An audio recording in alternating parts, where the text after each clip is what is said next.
White হাউসে সুবাতাস পাচ্ছেন Biden. Nevada জর্জিয়ার পর পেনসিলভেনিয়াতেও এগিয়ে। আবারও কারচুপির অভিযোগ ট্রাম্পের, পাল্টাপাল্টি বিক্ষোভ। 6 দিনের ব্যবধানে বসল পদ্মা সেতুর আরেকটি স্প্যান, বাকি মাত্র 5টি। দৃশ্যমান প্রায় 5.5 কিলোমিটার, বড় জাতীয় অর্জন বলছেন বিশিষ্টজনরা।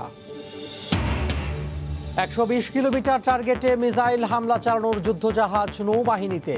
সাবমেরিন শনাক্ত ও ধ্বংসে সক্ষম, আছে মেরিটাইম হেলিকপ্টারও। যে জায়গায় সময় লাগে 20 মিনিট, 3 ঘন্টা 4 ঘন্টা সময় লাগে। নাক দিয়ে নিঃশ্বাস নেওয়া যায় না, এরকম পরিস্থিতি। আশেপাশে যারা বাসা বাড়িতে আছে তারা কিন্তু থাকতে পারতেছে না। গাজীপুর চৌরাস্তা থেকে টঙ্গী ব্রিজ পর্যন্ত রাস্তার বেহাল দশা। সীমাহীন দুর্ভোগে যাত্রী ও এলাকাবাসী, অসন্তোষ মেয়রেরও। এবং দেশে প্রথমবারের মতো চালু হলো তৃতীয় লিঙ্গের মানুষের জন্য মাদ্রাসা। বিনা খরচে লেখাপড়া করবেন শতাধিক ব্যক্তি, দেয়া হবে কারিগরি শিক্ষাও।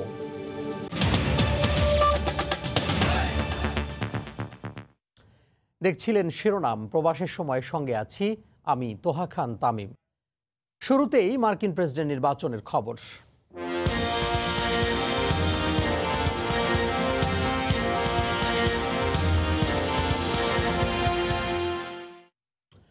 হোয়াইট হাউসে সুবাতাস পাচ্ছেন জো বাইডেন।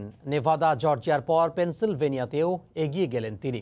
তবে চূড়ান্ত ফল ঘোষণার আগ পর্যন্ত সমর্থকদের শান্ত থাকার আহ্বান জানিয়েছেন ডেমোক্র্যাট প্রেসিডেন্ট পদপ্রার্থী জো বাইডেন। এদিকে ভোট গ্রহণের পর প্রথমবারের মতো সংবাদ সম্মেলনে এসে ট্রাম্প বলেন, বৈধ ভোট গণনা করা হলে তিনি নির্বাচিত হতেন। তবে নির্বাচনী কারচুপির বিষয়ে কোনো তথ্য উপস্থাপন করতে পারেননি ট্রাম্প। এর কিছুক্ষণ পর এক টুইট বার্তায় তিনি বলেন, দেশ ও মার্কিন জনগণের স্বার্থে তিনি ভোট যুদ্ধ থেকে সরে দাঁড়াবেন না। যুক্তরাষ্ট্রের ডেলাওয়ার অঙ্গরাজ্য থেকে হাসানুজ্জামান সাকির রিপোর্ট। 3রা নভেম্বর মার্কিন নির্বাচনের ভোট গ্রহণের 2 দিন পর স্থানীয় সময় বৃহস্পতিবার সন্ধ্যায় প্রথমবারের মতো জনসম্মুখে প্রেসিডেন্ট ডোনাল্ড ট্রাম্প একের পর এক টুইট বার্তায় ভোট কারচুপি সহ নানা অনিয়মের অভিযোগ তোলার পর এবার সংবাদ সম্মেলনে একই বাক্য চয়ন করলেন তিনি। বলেন, বৈধ ভোট গণনা করা হলে তিনি জয়ী হবেন। নানা অনিয়মের অভিযোগ তুললেও এসব বিষয়ে সুনির্দিষ্ট কোনো তথ্য প্রমাণ তুলে ধরতে পারেননি president. We can't let that happen to the United States of America. It's not a question of who wins, Republican, Democrat, Joe, myself. We can't let that happen to our country.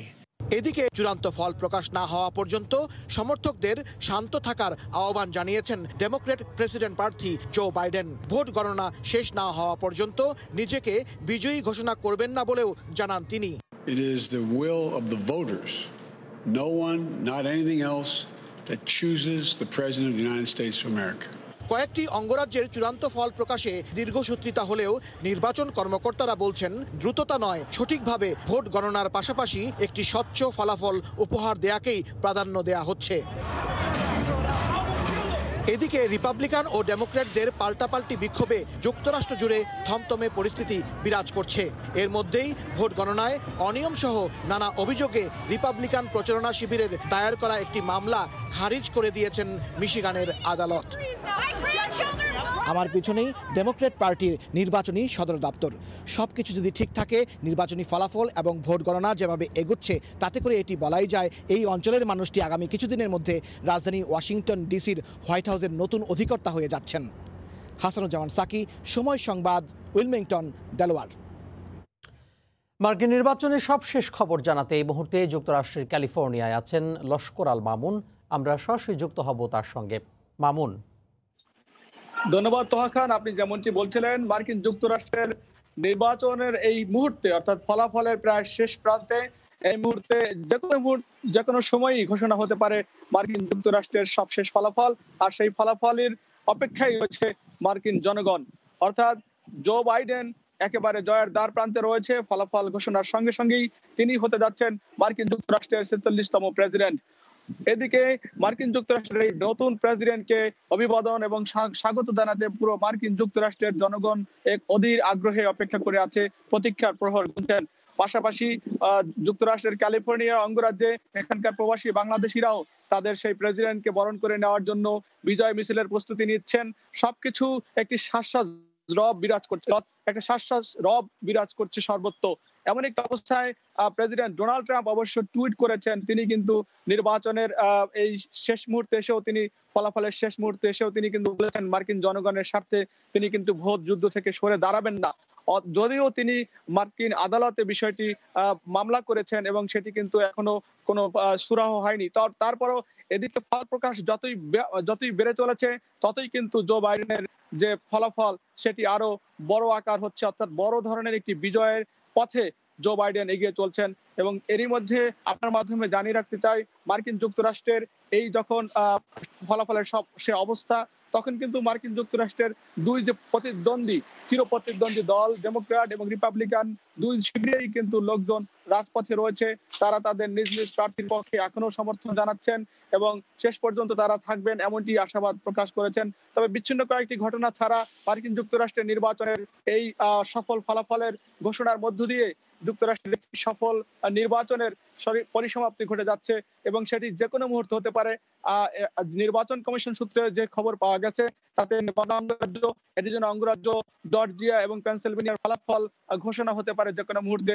তারা কিন্তু সেইভাবেই প্রস্তুতি নিচ্ছেন এবং প্রস্তুতি নিচ্ছেন মার্কিন জনগণ। তো এই ছিল যুক্তরাষ্ট্রের ক্যালিফোর্নিয়া অঙ্গরাজ্য থেকে মার্কিন যুক্তরাষ্ট্রের নির্বাচন ফলাফল এবং সর্বশেষ পরিস্থিতি। তোহা। যুক্তরাষ্ট্রের ক্যালিফোর্নিয়া থেকে আমাদের সাথে যুক্ত হয়েছিলেন সহকর্মী লস্কর আল মামুন, জানাচ্ছিলেন সেখানকার নির্বাচনের সবশেষ খবর। যুক্তরাষ্ট্র বিশ্বের বিভিন্ন দেশের মানবাধিকার আর গণতান্ত্রিক ব্যবস্থা নিয়ে চুলচেরা বিশ্লেষণ তাদের। আজ তারাই ইতিহাসের চরম গণতান্ত্রিক সংকটে। ক্ষমতায় থেকেও প্রমাণ ছাড়া ভোট কারচুপির অভিযোগ করে যাচ্ছেন ডোনাল্ড ট্রাম্প। একের পর এক মামলাও ঠুকছেন। বিশ্লেষকরা মনে করছেন মার্কিন নাগরিকদের ভোট দেওয়ার পরও গণতন্ত্রের ওপর অনাস্থা যুক্তরাষ্ট্রকে বহির্বিশ্বে প্রভাব বিস্তারে বাধা সৃষ্টি করবে। ভোট গ্রহণ শেষে যখন গণনা চলছে, ঠিক সে সময় যুক্তরাষ্ট্রের রাজপথে হাজার হাজার মানুষ বিভিন্ন পক্ষে ভাগ হয়ে মার্কিনরা আন্দোলন করছেন। কেউ ডোনাল্ড ট্রাম্পের সঙ্গে সুর মিলিয়ে ভোটে কারচুপির অভিযোগ তুলছেন, কেউ বা ট্রাম্পের পদত্যাগ আর ডাকযোগে ভোটকে সমানভাবে মূল্য দেওয়ার দাবিতে সোচ্চার। এ অবস্থায় আন্তর্জাতিক সম্পর্ক বিশ্লেষকরা মনে করছেন যুক্তরাষ্ট্র গণতন্ত্র নিয়ে এমন সংকটময় সময়ে আগে কখনো পার করেনি। বিশ্বের ছোট বড় দেশগুলোকে গণতন্ত্রের সবক দিতে মরিয়া এ দেশটি এখন নিজেই গভীর সংকটে। মার্কিন যুক্তরাষ্ট্রের জন্য অত্যন্ত লজ্জা। তাদের দেশের গণতান্ত্রিক ব্যবস্থাকে পুনঃপ্রতিষ্ঠা করার একটা ব্যাপার আছে।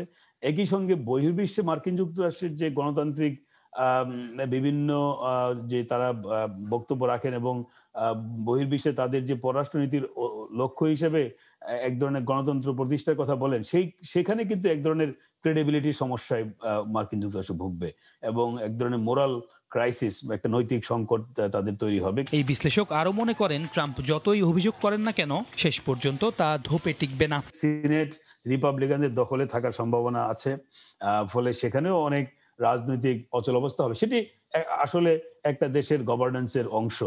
রবিবারের মধ্যে একটা পরিষ্কার চিত্র পাওয়া যাবে। জো বাইডেন প্রেসিডেন্ট হলে শেষ পর্যন্ত তিনি নিজেই পরিস্থিতি সামলে নেবেন। দীর্ঘদিন সিনেটর থাকায় বিষয়টি তার জন্য সহজ হতে পারে। তবে সমস্যা দেখা দেবে রিপাবলিকান ট্রাম্পের মূল ভোট ব্যাংক শ্বেতাঙ্গদের মন জয় নিয়েই। সৈয়দ ইফতেখার, সময় সংবাদ। অন্য প্রসঙ্গ, 6 দিনের ব্যবধানে পদ্মা সেতুতে যোগ হলো আরও একটি স্প্যান। মাওয়া পাড়ের খুব কাছে 2 ও 3 নম্বর পিলারে 36তম ওই স্প্যান বসানোর মধ্য দিয়ে দৃশ্যমান হলো প্রায় 5.5 কিলোমিটার। সেতুর কাজ প্রায় শেষ হয়ে আসাকে বড় ধরনের জাতীয় অর্জন বলে মনে করছেন বিশিষ্টজনরা। সাইফুল ইসলামের ছবিতে রিপোর্ট এহসান জুয়েলের। বৃহস্পতিবার দুপুরে স্প্যানটি নিয়ে আসা হয় কুমারভোগ ইয়ার্ড থেকে। সময় স্বল্পতায় বসানো না গেলেও সেরে রাখা হয় সব প্রস্তুতি। সম্প্রতি নাব্য সংকট দেখা দেয়ায় ড্রেজিংয়ের কাজও শেষ করে রাখা হয়। এতদিন নদীর তলদেশে নোঙর করতে হলেও মাওয়া প্রান্তের কাছে হওয়ায় এবার পারেই কেবল টেনে নোঙর করার সুবিধা পাওয়া গেছে। তাই সকাল 8টায় কাজ শুরু করে স্প্যানটি পিলারের উপর তুলতে খুব বেশি সময় লাগেনি। 2.25 ঘন্টায় সেতুর 2 ও 3 নম্বর পিলারের উপর বসে দেওয়া হয় স্প্যানটি। শেষ 2 মাসে সেতুর কাজে খুব দ্রুত অগ্রগতি এর মধ্যেই আশাবাদী করেছে দেশের মানুষকে। স্পেন বসানো দেখতে এসে এই সেতুকে অনেক বড় জাতীয় অর্জন বলে মনে করছেন তারা। বিজয়ের মাসে সবগুলো স্পেন কমপ্লিট হবে বসানো, এটা আমাদের জন্য আরেকটা বড় বিজয় মনে করি আমরা। এটা আমার কাছে একটা মোটামুটি স্বপ্নের মতন মনে হয়েছে এক সময়, কিন্তু আজকে স্পেন বসানো দেখে এবং শেষ পর্যায়ে এই প্রকল্প কাজ দেখে আমার মনে হচ্ছে যে আমাদের একটা অসম্ভব স্বপ্ন বাস্তবায়িত হলো। যে 5টি স্পেন বাকি আছে তার মধ্যে আরও 3টি বসে যাবে চলতি মাসেই, বাকি 2টি বসবে ডিসেম্বরে। এখন পর্যন্ত 36তম এই স্পেনটি মাওপারের সবচেয়ে কাছের স্পেন, অর্থাৎ আর মাত্র একটি স্পেন বসানো গেলেই পাড়ের সঙ্গে সংযোগ ঘটবে পদ্মা সেতুর। মাসের পরের স্পেনটি বসানো হবে মাঝ নদীতে একসাথে টানা বসানো 7টি স্পেনের সঙ্গেই। এহসান জুয়েল, সময় সংবাদ, মাওয়া, মুন্সিগঞ্জ। 120 কিলোমিটার দূরত্বে লক্ষ্যবস্তুতে নিখুঁত মিসাইল হামলার পাশাপাশি সাগরতলে সাবমেরিন শনাক্ত ও ধ্বংসে সক্ষম ত্রিমাত্রিক জাহাজ এখন বাংলাদেশ নৌবাহিনীতে। সৈন্য ও রসদ আনা নেয়ার মেরিটাইম হেলিকপ্টার থাকছে যুদ্ধজাহাজে। সাক্ষাৎ ত্রিপুর ক্যামেরায় বিস্তারিত কমলদের রিপোর্টে। 2030 সালের মধ্যে ফোর্সেস গোল অর্জনের পাশাপাশি বিশাল সমুদ্র সীমাকে সুরক্ষিত করতে আধুনিক করা হচ্ছে বাংলাদেশ নৌবাহিনীকে। ইতিমধ্যে সংগ্রহ করা হয়েছে মেরিটাইম হেলিকপ্টার এবং সংযোজন হয়েছে সাবমেরিন, আর এখন একের পর এক সংযোজন হচ্ছে যুদ্ধজাহাজ। সাম্প্রতিক সময়ে নৌবাহিনীর বহরে যুক্ত হয়েছে বিভিন্ন সক্ষমতার অন্তত 21টি যুদ্ধজাহাজ। এই বহরে সর্বশেষ সংযোজন হয়েছে বিএনএস ওমর ফারুক ও বিএনএস আবু ওবায়দা নামের 2টি ফ্রিগেট এবং বিএনএস প্রত্যাশা নামের অত্যাধুনিক করভেট যুদ্ধজাহাজ। দীর্ঘ সময় ধরে গভীর সাগরে অবস্থান নিয়ে যুদ্ধ চালিয়ে যেতে সক্ষম জাহাজগুলো। 112 মিটার দৈর্ঘ্যের জাহাজগুলোতে সংযুক্ত করা হয়েছে অত্যাধুনিক সব সমরাস্ত্র। ফ্রিগেট দুইটি ভূমি থেকে ভূমিতে 120 কিলোমিটার দূরের লক্ষ্যবস্তুতে এবং ভূমি থেকে আকাশে 15 কিলোমিটার দূরের লক্ষ্যবস্তুতে আঘাত হানতে সক্ষম। এছাড়াও তারা আন্ডার ওয়াটার সাবমেরিনের সাথে যোগাযোগ করতে সক্ষম এবং শত্রু সাবমেরিনকে ধ্বংস করার জন্য জাহাজ দুটিতে অত্যাধুনিক সমরাস্ত্র রয়েছে। ঘন্টায় 25 নটিক্যাল মাইল গতিতে চলতে সক্ষম এই জাহাজগুলিতে শত্রুর বিমানের পাশাপাশি জাহাজ এবং স্থাপনায় আঘাত হানতে সক্ষম কামান, ভূমি থেকে আকাশে এবং ভূমি থেকে ভূমিতে উৎক্ষেপণযোগ্য মিসাইল সংযোজন করা হয়েছে। 3 ধরনের ক্ষমতা সম্পন্ন একটি অত্যাধুনিক ফ্রিগেট। এটা দ্বারা আমার শত্রুদের আন্ডার ওয়াটার অর্থাৎ পানির নিচে যে সাবমেরিন থাকে সেটা ধ্বংস করতে পারি। আমরা প্রায় 120 নটিক্যাল মাইল দূরের 120 কিলোমিটার দূরের যে যুদ্ধ জাহাজ থাকে সেগুলো ধ্বংস করতে পারি মিসাইলের মাধ্যমে। সমুদ্র এলাকায় অবৈধ অনুপ্রবেশ ঠেকানোর পাশাপাশি জলদস্যুতা রোধ, সাগরে তেল গ্যাস এবং খনিজ সম্পদ অনুসন্ধানে নিরাপত্তা নিশ্চিত করবে নৌবাহিনীর এসব যুদ্ধ জাহাজ। কমল দে, সময় সংবাদ, চট্টগ্রাম। প্রবাসের সময় আরও থাকছে। ইলিশে সয়লা বরিশালের বাজার আকার বড় হলেও কমেনি, অভিযান সফল হয়েছে দাবি মৎস্য কর্মকর্তা। প্রধানমন্ত্রী শেখ হাসিনা বলেছেন, কোভিড-19 মোকাবিলায় সুসমন্বিত রোডম্যাপ তৈরি করতে হবে বিশ্ব নেতাদের। একই সঙ্গে স্বল্পোন্নত ও উন্নয়নশীল দেশগুলোর জন্য নিশ্চিত হতে হবে বিনামূল্যের ভ্যাকসিন। শুক্রবার এশিয়া ইউরোপ মিটিং ASEM-এর 14তম আন্তর্জাতিক সম্মেলনের ভার্চুয়াল বক্তব্যে একথা বলেন তিনি। করোনা সংকটে অর্থনীতি পুনরুদ্ধারে ধনী রাষ্ট্র ও দাতা সংস্থাগুলোকে উদারনীতিতে এগিয়ে আসার আহ্বান জানান প্রধানমন্ত্রী। COVID-19 pandemic has created a multifaceted global problem and it should be addressed globally. We need a well-coordinated roadmap to face these crises. We are hoping that the world is going to get effective vaccines against COVID-19 soon. These vaccines must be made available for all countries, especially the LDCs and developing ones. স্বাস্থ্য অধিদপ্তরের হিসেবে করোনায় আক্রান্ত হয়ে দেশে আজ দুপুর পর্যন্ত সবশেষ 24 ঘন্টায় 15 জন মারা গেছেন। নতুন শনাক্ত হয়েছেন 1469 জন। এ নিয়ে দেশে মোট শনাক্তের সংখ্যা 4,17,475 জন।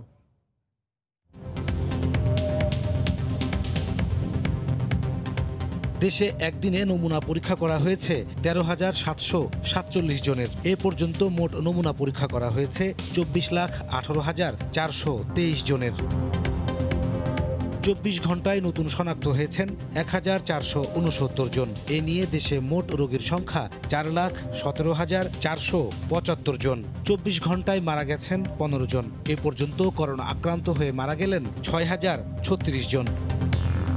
করোনা থেকে 24 ঘন্টায় সুস্থ হয়েছেন 1,439 জন। এ পর্যন্ত মোট সুস্থ হয়েছেন 3,35,027 জন। গাজীপুর চৌরাস্তা থেকে টঙ্গী ব্রিজ পর্যন্ত রাস্তার বেহাল দশায় গত 3 বছর ধরে সীমাহীন দুর্ভোগ পোহাচ্ছেন যাতায়াতকারীরা। অবকাঠামো নির্মাণ ও সংস্কার কাজের ধীর গতিতে যান চলাচল প্রায় স্থবির হয়ে পড়েছে। গাজীপুরের মেয়র বলেন, প্রকল্প পরিচালকের উদাসীনতায় দীর্ঘায়িত হচ্ছে দুর্ভোগ। এ নিয়ে ক্যামেরার সামনে মুখ খুলতে নারাজ প্রকল্প পরিচালক। সাইফুল ইসলামের ক্যামেরায় সালাহুদ্দিন সুমনের রিপোর্ট। গাজীপুর চৌরাস্তায় রাত দিন এমনই চাপ থাকে যানবাহনে। প্রতিদিন এই চৌরাস্তা থেকে টঙ্গী হয়ে ঢাকায় যাওয়া আসা করেন উত্তরবঙ্গের রাজশাহী ও রংপুর এবং ময়মনসিংহ বিভাগের হাজার হাজার মানুষ।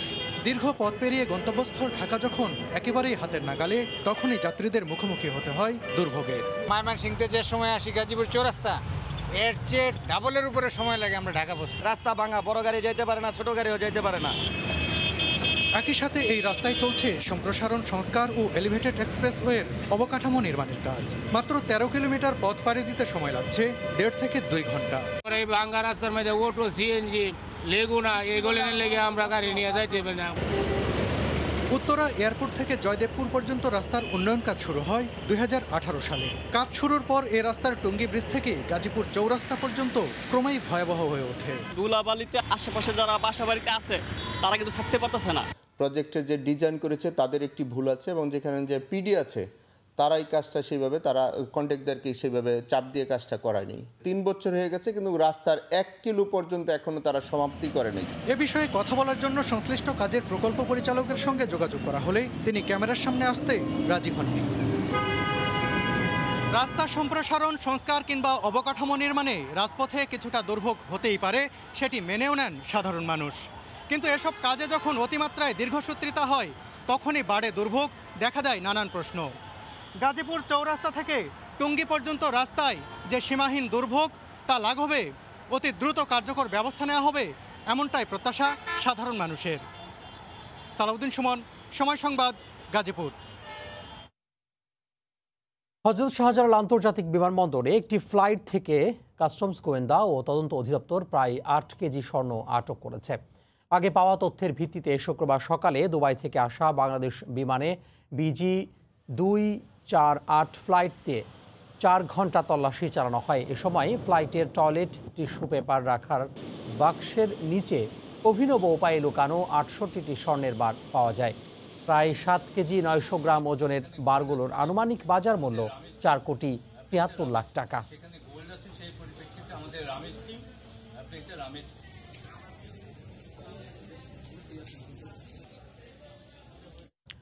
রাজধানীতে চালু হলো হিজড়াদের জন্য দেশের প্রথম শিক্ষা প্রতিষ্ঠান দাওয়াতুল কোরআন তৃতীয় লিঙ্গ মাদ্রাসায়। এ সম্প্রদায়ের যে কোনো বয়সী মানুষ বিনা খরচে প্রাথমিক শিক্ষা গ্রহণ করতে পারবেন। দেয়া হবে ধর্মীয় আর কারিগরি শিক্ষাও। বৃহন্নলা, কিন্নর কিংবা হিজড়া, যে নামেই ডাকা হোক না কেন, পরিবার আর সমাজের চোখে যেন অচ্ছুত এরা। প্রাতিষ্ঠানিক বা ধর্মীয় যে কোনো শিক্ষা থেকে বঞ্চিত। স্কুল মাদ্রাসা গেলে পড়তে পারতাম না, পড়তে দিত না, বলতো হিজড়া। পরিবারে কারোর সাথে এখন যোগাযোগ নাই। বোন আছে, ছোট একটা বোনের সাথে কথাবার্তা হয়, এছাড়া কারোর সাথে যোগাযোগ নাই। আমি এরকম দেখে রাস্তা হাইটে গেলেও মানুষ খারাপ ভাবে অথবা খারাপ কথা বলে, অথবা মনের ব্যথা মনেই রাখি।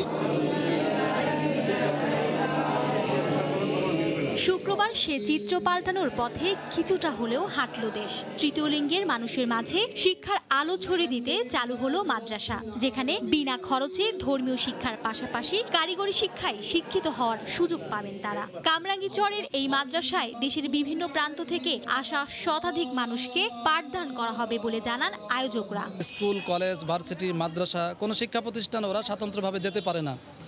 মসজিদেও যেতে পারে না, সামাজিক কোনো আচার আচরণ অনুষ্ঠানেও ওরা অংশগ্রহণ করতে পারে না। ওদেরকে মূল ধারায় ফিরে আনার জন্যই আমাদের এই প্রচেষ্টা। বেসরকারি সংস্থাগুলোর তথ্য অনুযায়ী দেশে হিজড়ার সংখ্যা 50,000-এর বেশি, আর তাদের 80 ভাগই নিরক্ষর। সর্বপ্রথম এদের আচরণের পরিবর্তন, এই আচরণের পরিবর্তন যখন এই কোরআন শিক্ষা থেকে শুরু করে আস্তে আস্তে কারিগরি শিক্ষা, পারিপার্শ্বিকতা শিক্ষা গ্রহণ করবে। 2013 সালে বাংলাদেশ সরকার হিজড়া সম্প্রদায়ের মানুষদের ভোটাধিকার দেওয়ার পাশাপাশি তৃতীয় লিঙ্গের স্বীকৃতি দেয়। মার্জিয়া মুমু, সময় সংবাদ, ঢাকা। ধর্মের নামে গুজব ছড়িয়ে সহিংসতা কোনো ধর্মই সমর্থন করে না। শুক্রবার বিকেলে রাজধানীর শাহবাগে মুক্তিযুদ্ধ মঞ্চ আয়োজিত এক মানববন্ধনে একথা বলেন বক্তারা। লালমনিরহাটে গুজব ছড়িয়ে হামলা ও একজনকে পুড়িয়ে হত্যার তীব্র নিন্দা জানানো হয় মানববন্ধনে। কুমিল্লার মুরাদনগরে মৌলবাদী অপশক্তির সংখ্যালঘু সম্প্রদায়ের বাড়িঘরে অগ্নিসংযোগ, ভাঙচুর ও নগ্ন হামলার প্রতিবাদ ও দৃষ্টান্তমূলক শাস্তির দাবি করেন বক্তারা। এ সময় সংখ্যালঘুদের ওপর হামলার বিচার বিশেষ ট্রাইব্যুনালের মাধ্যমে দ্রুত নিষ্পত্তির দাবি জানানো হয়।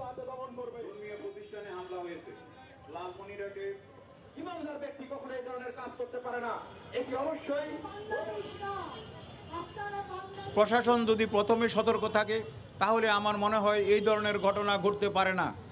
যদি ঘটনা ঘটে, যারা এর জন্য দায়ী সেই হামলাকারী এবং পরিকল্পনাকারীদের বিরুদ্ধে ব্যবস্থা নিতে হবে। একজন মুসলমানের ঠিক ততটুকুই অধিকার যতখানি একজন হিন্দুর অধিকার রয়েছে, আর তাই হলে সাম্প্রদায়িক শক্তির এত আস্ফালন কেন?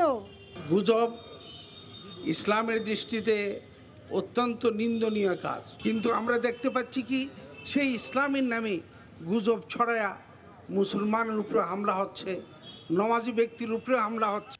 ইলিশে সয়লা বরিশালের পাইকারি বাজার আকারও বেশ বড়, তবে তুলনামূলকভাবে দাম খুব একটা কমেনি বলে জানান ক্রেতারা। সরবরাহ ভালো হওয়ায় খুশি বিক্রেতারাও। মৎস্য কর্মকর্তার দাবি, সংরক্ষণ অভিযান সফল হয়েছে। মাহমুদুন নবী তোলা ছবিতে বিস্তারিত ফেরদাউস সোহাগের রিপোর্টে। ভোর থেকে ট্রলারের পর ট্রলার ইলিশ নিয়ে হাজির হয় বরিশালের কীর্তনখোলা নদী তীরের পাইকারি মাছের বাজারে। বিক্রির জন্য আসে শত শত মন রূপালী ইলিশ। ক্রেতা বিক্রেতাদের হাক ডাকে আবারও প্রাণ ফিরে এসেছে বরিশালের পাইকারি মাছের বাজারে। অবশ্য ক্রেতারা বলছেন দাম তেমন একটা কমেনি। মনে করছিলাম যে এতদিন বন্ধ ছিল, ইলিশ মাছের দাম কিছুটা কমবে, কিন্তু ওরকম কমে না, সেভাবে কমে না, দাম বাড়তি আছে, আগের চেয়ে অনেক বাড়তি। বাজারে প্রচুর ইলিশ থাকা সত্ত্বেও ইলিশের দাম তেমন একটা কমে নাই। সাগরের ইলিশ বাজারে আসতে শুরু করলে দাম কমবে বলে জানান বিক্রেতারা। মাছ কম ক্রেতা বেশি, এই জন্য মাছের দাম আর কম না। যদি সাগরের মাছটা আমদানি হয় এলে লোকাল মাছটার দাম অবশ্যই কমবে। আসনবাজার সেভাবে আমদানি হয় না বিধায় মাছের দাম কমে না। অভিযান সফল হয়েছে দাবি করে শিগগিরই এর সুফল জনগণ পাবে বলে মনে করেন মৎস্য কর্মকর্তা। যেহেতু আগে মাছ ডিম দিয়ে দিয়েছে এবং উপযুক্ত পরিবেশ পেয়েছিল, তারা ডিম দিয়ে সময় পেয়েছে তারা সমুদ্রে চলে যাওয়ার জন্য। আমরা আশা করছি আমাদের যে ইলিশ রাখা কার্যক্রম সম্পন্ন করেছে এটা সফল হয়েছে। বাজারে 600 থেকে 900 গ্রামের প্রতি কেজি ইলিশের পাইকারি দাম 675 টাকা, 1 কেজির ইলিশ 725 টাকা, আর 1 কেজির উপর ইলিশের দাম 800 টাকা এবং 1.5 কেজি ওজনের ইলিশ 900 টাকা দরে বেচা কেনা হয়। বাজারে প্রতিদিন গড়ে 1000 মন ইলিশ কেনা বেচা হচ্ছে। ফেরদাউস সোহাগ, সময় সংবাদ, বরিশাল। একটি ক্লিকেই নদী খালবিলের মাছ পৌঁছে যাচ্ছে বাসায়। ঘরে বসেই ক্রেতা মাছ দেখে দাম পছন্দ হলে অর্ডার দিচ্ছেন। করোনায় ভিড় এড়ানোর সুযোগ হিসেবে জনপ্রিয় হয়ে উঠেছে অনলাইন মাছ বাজার। চাহিদা অনুযায়ী সময় মতো পণ্য পৌঁছে দেয় চ্যালেঞ্জ বলে মনে করেন উদ্যোক্তারা। মঞ্জুর হোসেনের তোলা ছবিতে সাজিদ রাজুর রিপোর্ট। মাছ বাজার মানেই ভিড় আর গাদাগাদি। সামাজিক দূরত্ব বজায় রাখা তো দূরে থাক, পানি কাদায় প্যাচ প্যাচে পথ মারিয়ে হাঁটাই মুশকিল। অথচ শৌখিন ক্রেতা চান সেরা মাছ। বাজারের এই কোলাহল আর অস্বাস্থ্যকর পরিবেশ যাদের ভালো লাগে না, তাদের ভরসার জায়গা অনলাইন মাছ বাজার। দেশের বিভিন্ন জেলা থেকে মাছ এনে অর্ডার অনুযায়ী কেটে কুটে প্যাক করে পৌঁছে দেওয়া হয় ক্রেতার হাতে।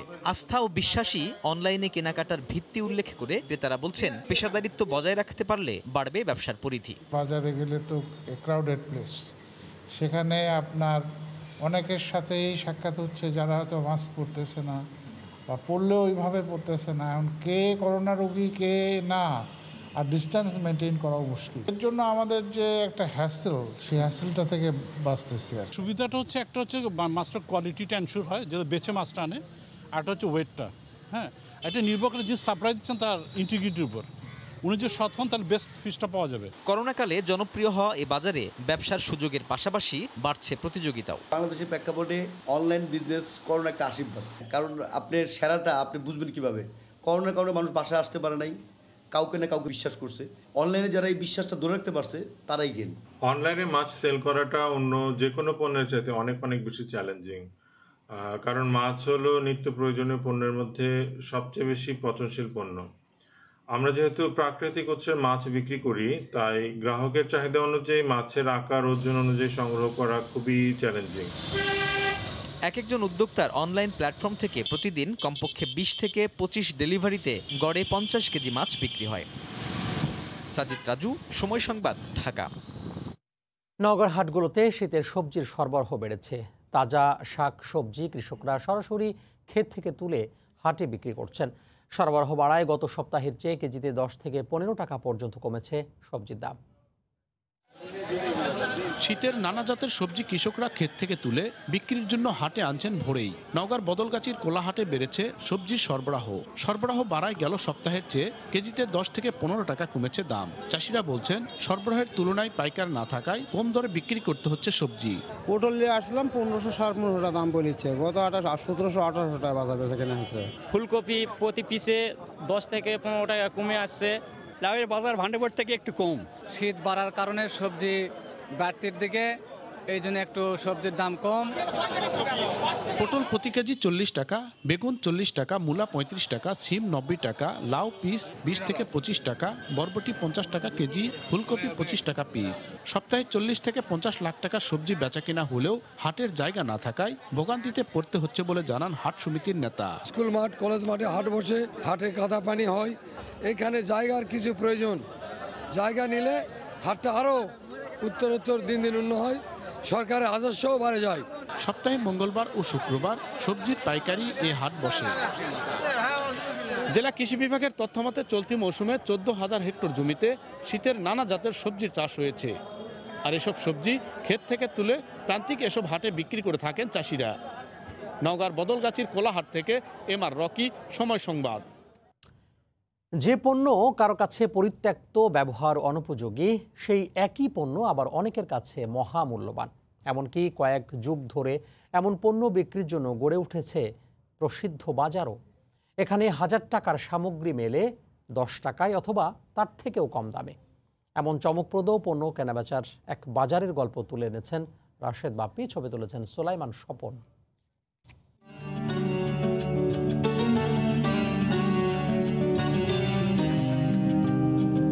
বাহান্ন বাজার 53 গলির পুরান ঢাকা। বর্তমান বাস্তবতায় এই উপমা হয়তো অনেকটাই ফিকে হয়ে এসেছে ঠিকই, তবে এখনো স্বমহিমায় টিকে আছে অনেক কিছুই। তেমনই এক বিচিত্র বাজারের সন্ধান মেলে বেগম বাজারের বেচারাম দেউড়িতে।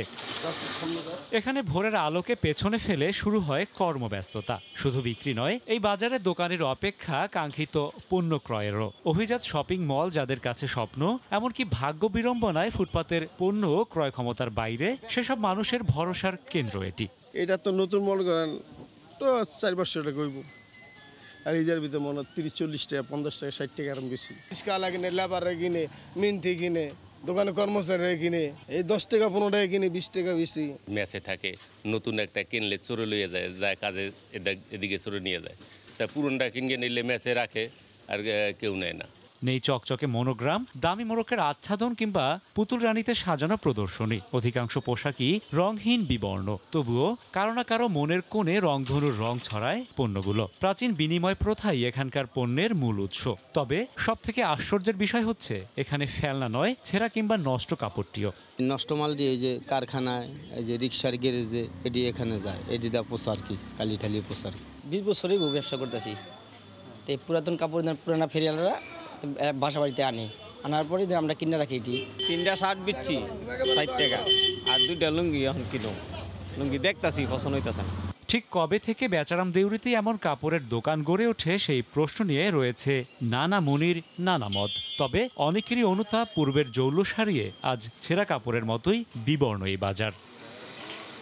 শুধু বেচারাম দেউরি নয়, এই শহরের প্রতি পরতে পরতে ছড়িয়ে ছিটিয়ে আছে এমন নানা অনুষঙ্গ, নানা বৈচিত্র্য। তাই তো এই জাদুর শহর শুধু কোটি মানুষকে কেবল আশ্রয় দেয়নি, খুঁজে দিয়েছে কর্মসংস্থানের নানা পথ। রাশেদ বাপ্পি, সময় সংবাদ, ঢাকা। লোকসানের বোঝা আর পুরাতন যন্ত্রপাতি দিয়েই খুঁড়িয়ে খুঁড়িয়ে চলছে ঠাকুরগাঁওয়ের একমাত্র ভারী শিল্প প্রতিষ্ঠান সুগার মিলটি। শ্রমিকের বকেয়া বেতন, অবিকৃত চিনি আর চলতি মৌসুমে মাড়াই কার্যক্রমে কাঙ্ক্ষিত আখ নিয়েও রয়েছে দুশ্চিন্তা। এতে আবারও লোকসানের শঙ্কায় রয়েছে মিলটি। ঠাকুরগাঁও থেকে জিয়াউর রহমান বকুলের পাঠানো তথ্য ছবি নিয়ে রিপোর্ট।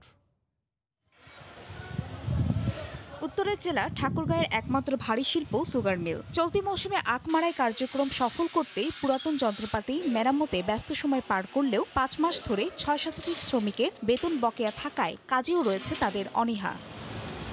এদিকে খোলা বাজারে চেয়ে মিলের চিনির দাম বেশি হওয়ায় গোডাউনেই পড়ে আছে প্রায় 3000 মেট্রিক টন চিনি। আর সময় মতো চিনি বিক্রি না হওয়ায় গুণগত মান নষ্টের পাশাপাশি প্রতি বছর লোকসানে পড়ছে মিলটি। কর্তৃপক্ষ সময় মতো টাকা দিতে না পারায় চলতি মৌসুমেও কাঙ্ক্ষিত আখ মাড়াই কার্যক্রম ব্যাহতের শঙ্কা। উৎপাদনে 6 মাস পর্যন্ত সঠিক থাকে, 6 মাস পরে আস্তে আস্তে ওটা কালার নষ্ট হয়। আখের দাম যদি প্রতি কুইন্টাল 400 টাকা হয়, তাহলে আগের দামটা আবার পুনরায় ফিরে আসবে। চাষিদের সময় মতো আখের মূল্য পরিশোধের পাশাপাশি শ্রমিকের বকেয়া পরিশোধ ও চিনির দাম কমানো সহ বর্ধিত প্রকল্প বাস্তবায়ন হলে মিলটি টিকিয়ে রাখা সম্ভব বলে মনে করছেন কর্তৃপক্ষ।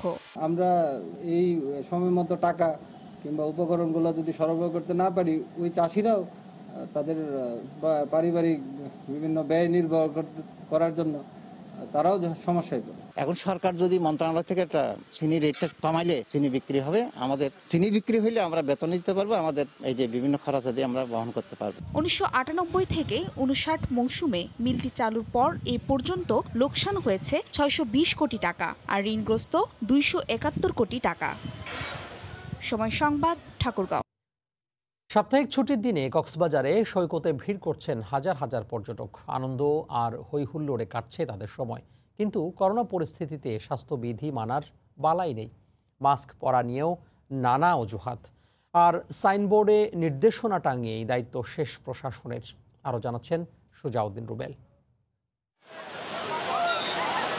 বিশ্বের দীর্ঘতম সমুদ্র সৈকত কক্সবাজার। সাপ্তাহিক ছুটির দিনে হাজার হাজার পর্যটক সৈকতের সবকটি পয়েন্টে। সাগর তীরে সমুদ্র স্নান, ছবি তোলা ও টিউব নিয়ে গা ভাসিয়ে আনন্দে কাটছে প্রতিটি মুহূর্ত। মনের প্রশান্তির জন্য আমরা কক্সবাজার ফিরে আসি। হ্যাঁ, ব্যাংকের পক্ষ থেকে একটা ট্যুর পেলাম, সেজন্য শুক্র শনিবার করে আমরাও বেড়াতে আসলাম। সৈকতের সুগন্ধা পয়েন্ট। করোনা পরিস্থিতির কারণে এই পয়েন্টের প্রবেশদ্বারেই টাঙানো আছে মাস্ক ছাড়া বিচে প্রবেশ করবেন না। কিন্তু পর্যটকরা কেউ নির্দেশনাও মানছেন না, মাস্কও পরছেন না। একই অবস্থা সৈকতের ব্যবসায়ীদেরও।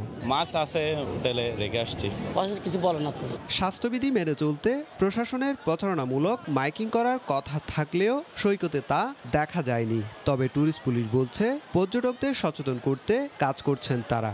টুরিস্টদেরকে যাতে মাস্ক পরিহিত অবস্থায় বিচে প্রবেশ করে বা সামাজিক দূরত্ব বজায় রাখে চেষ্টা করতেছি আমরা আর কি, স্বচ্ছভাবে আমাদের দেওয়ার জন্য এবং তাদেরকে সতর্ক করার জন্য। পর্যটন ব্যবসায়ীরা জানিয়েছে নভেম্বর মাস থেকে শুরু হওয়া পর্যটন মৌসুমে কক্সবাজারের সাপ্তাহিক ছুটির দিনে লক্ষাধিক পর্যটকের আগমন হচ্ছে। সুজাউদ্দিন রুবেল, সময় সংবাদ, কক্সবাজার।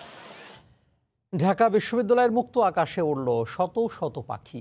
সাভার থেকে পাচারের সময় 7 শতাধিক দেশি প্রজাতির পাখি জব্দ করেছে বন বিভাগ ও র্যাব। শুক্রবার তাদের অবমুক্ত করা হয়।